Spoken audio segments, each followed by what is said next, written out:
The most important story is the gospel story. The most important story is the gospel story. We think the ending of Acts is strange because we think it's a story about Paul or the apostles or the early church. But of course, it's not really a story about them. It's a story about the gospel.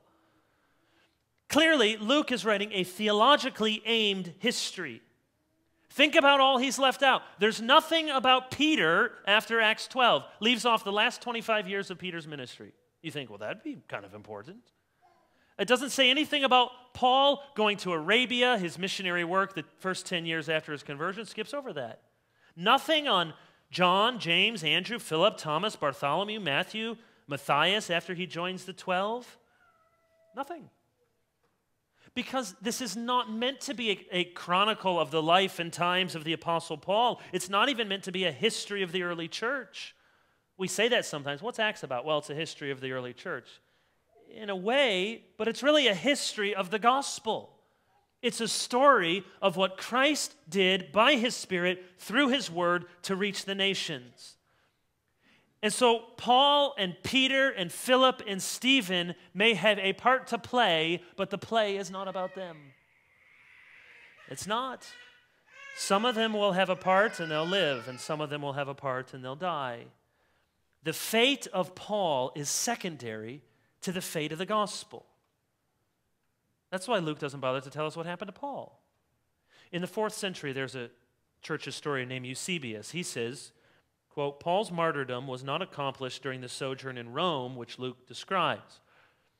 Early Christian tradition tells us that Paul was released in this imprisonment and engaged in further mission activity, reaching, as the book 1 Clement says, to the limits of the West. So according to church tradition, Paul was released. He went to Spain. That's probably what it means, to the farthest west. And sometime later, he was arrested again and did die under Nero in either 64 or 68 AD, depending on who you talk to.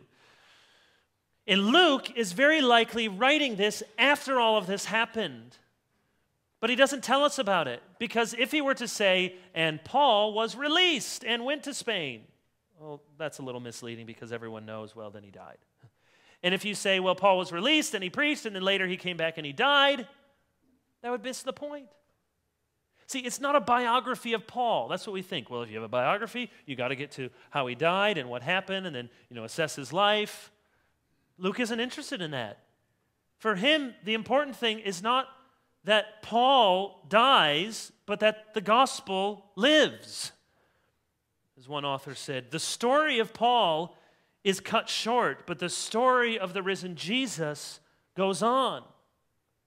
The story here is not Paul's story, it's the gospel story. And do you see how this ought to put our lives in perspective?